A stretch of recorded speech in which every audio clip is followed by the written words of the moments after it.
تدبر کے مفہوم کو جاننے کے بعد یہ انتہائی ضروری ہے کہ ہم تفسیر اور تدبر میں فرق کر سکیں، یا اس جیسی اور جو اصطلاحات ہیں، تدبر اور تفکر، تدبر اور تفسیر، تدبر اور استنباط، ان طرح کی جو ملتی جلتی اصطلاحات ہیں جس میں عموماً لوگوں کو کنفیوژن رہتی ہے، اس میں تھوڑا سا ہم فرق کر سکیں، کیونکہ جب اصطلاحات واضح ہوگی تو پھر تدبر کرنا بھی آسان ہوگا۔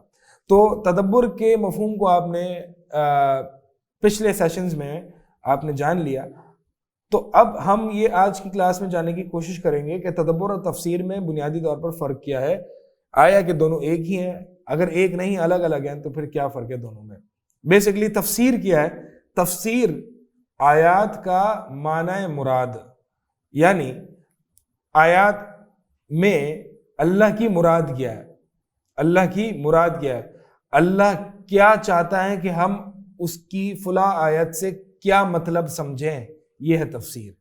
تو تفسیر آیت میں جو اللہ کی مراد ہے وہ اس کی طرف پہنچنا، یہ ہے تفسیر۔ اور تدبر جیسے کہ آپ کے سامنے بھی ہے، تدبر کیا ہے؟ معانی کے پیچھے دبر سے ہے نا، دبرا، یعنی دبرا کہتے ہیں کہ آخر الشیء، چیز کا آخری حصہ، ٹھیک ہے، چیز کا آخری حصہ۔ تو تدبر بھی معانی اور الفاظ کا جو آخری حصہ ہے، یعنی آخری غرض و غایت ہے، اس کے پیچھے جو عبرت اور مقاصد ہیں اور ہدایات ہیں، اس کو ہم تدبر کہتے ہیں۔ تو دونوں کے دیکھیں آپ، تدبر میں معانی کے پیچھے ہے، اور تفسیر کیا ہے؟ معانی کو جاننا۔ تدبر معانی کو جان چکے ہیں اب معانی کے پیچھے جو مقاصد ہیں اس کو تدبر کہتے ہیں۔ تفسیر کی کا غرض و غایت، یعنی مقصد، بنیادی مقصد جو تفسیر کا غرض و غایت، پرائمری آبجیکٹیو کیا ہے؟ قوت علمیہ، یعنی آپ کی یہ علم میں اضافہ کرتی ہے، آپ کے علم میں اضافہ کرتی ہے کہ اللہ تعالیٰ نے آپ سے جو قرآن میں فرمایا ہے وہ آپ نے مطلب سمجھ کے، جب آپ نے مطلب سمجھا کہ اس قرآن کی آیت کا مطلب کیا، تو آپ کے علم میں اضافہ ہوا، یعنی آپ کی ایک طریقے سے ایک انفارمیشن یا نالج آپ کی بڑھاتی ہے۔ لیکن تدبر کا جو غرض غایت ہوتی ہے وہ کیا ہوتی ہے؟ آپ کی علمی قوت بھی بڑھاتی ہے، آپ کی ایمانی قوت بھی بڑھاتی ہے، اور آپ کی عملی قوت بھی بڑھاتی ہے۔ یہی 3 غرض و غایت ہے اس تدبر کے۔ تفسیر کے لیے علوم اور شرائط ہیں۔ کیا مطلب ہے اس کا؟ تفسیر کے لیے یعنی بیسیکلی جو عموماً جو ایک قاعدہ ہم اہل علم سے سنتے ہیں وہ یہ ہے کہ تفسیر عوام الناس کے لیے نہیں ہے، اور تدبر عوام الناس کے لیے ہے، عوام الناس کے لیے بھی ہے، علماء کے لیے بھی ہے، متخصصین یعنی اسپیشلائزڈ لوگوں کے لیے بھی ہے۔ تو تدبر ہر طرح کی کیٹیگری کے لوگوں کے لیے، لیکن جو تفسیر ہے وہ صرف اور صرف علماء کے لیے ہے، کیونکہ تفسیر میں آپ اللہ کی طرف سے ترجمانی کر رہے ہو کہ اللہ کی مراد اس آیت سے یہ ہے۔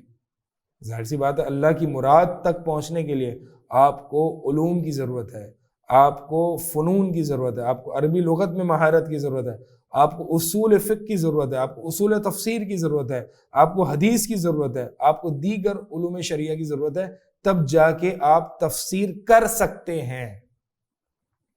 اب کسی نے اگر تفسیر کر لی، اب آپ اس کو یعنی ایک عام آدمی اس کو پڑھ سکتا ہے، لیکن ایک عام آدمی تفسیر نہیں کر سکتا اپنی طرف سے، تفسیر علماء ہی کریں گے۔ ایک عام آدمی علماء کی تفسیر کو پڑھ بھی سکتا ہے، تو تدبر جو ہے وہ عام آدمی بھی کر سکتا ہے اور ایک عالم بھی کر سکتا ہے، لیکن جو تفسیر وہ صرف عالم ہی کر سکتا ہے۔ یہی معنی ہے کہ تفسیر کے لیے بہت سارے علوم اور شرائط ہیں، یعنی تفسیر کرنے کے لیے، تفسیر پڑھنے کے لیے اب ڈیپینڈ کرتا ہے کہ تفسیر بھی مختلف لیول کی ہوتی ہے، ٹھیک ہے۔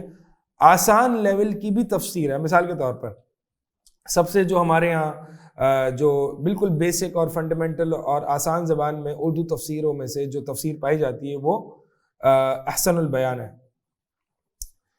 احسن البیان، اب یہ جنہوں نے تفسیر کی، اگرچہ بالکل سمپلیفائڈ تفسیر ہے، لیکن اتنی سمپلیفائڈ تفسیر بھی صرف عالم ہی کرے گا۔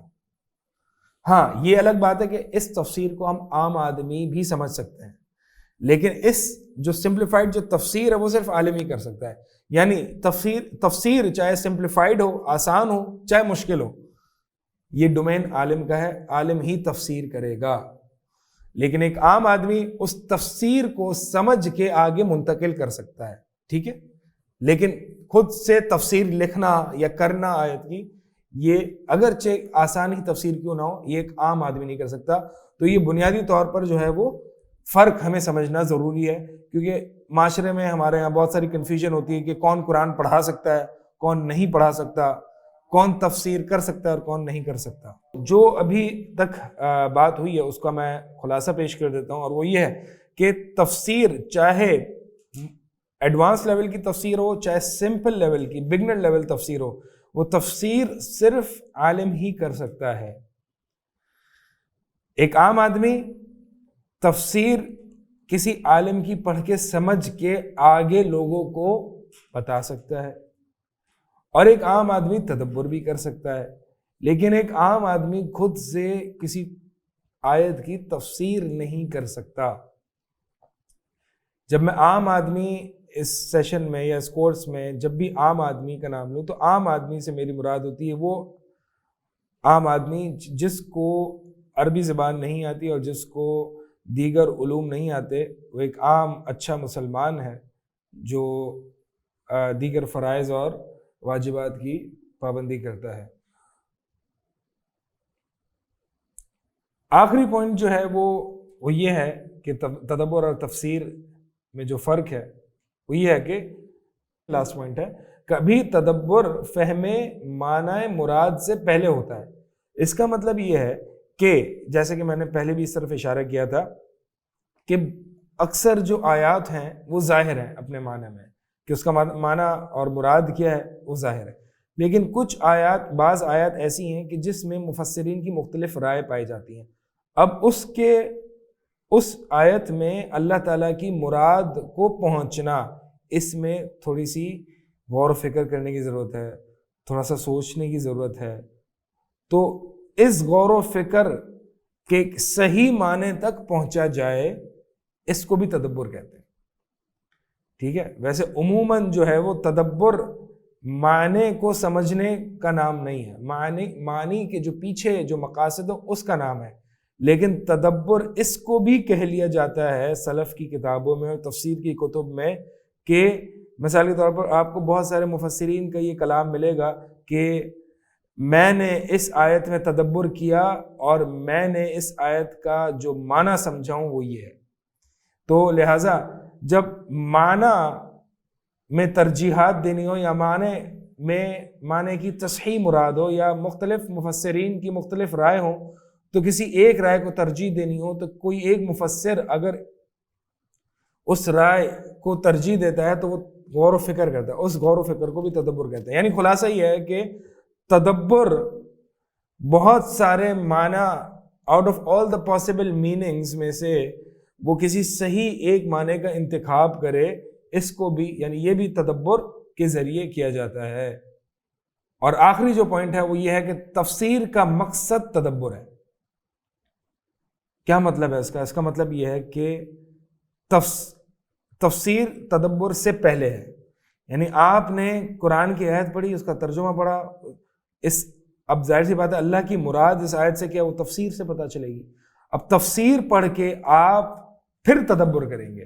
ٹھیک ہے، جیسے کہ ہم نے بتایا کہ تدبر معانی کے پیچھے جو مقاصد رکھے ہیں اس کو، اب معانی یعنی اللہ تعالیٰ کی مراد یہ تفسیر سے پتہ چلے گی، اور اس کے پیچھے جو معنی رکھے ہیں یہ تدبر سے پتہ چلیں گے.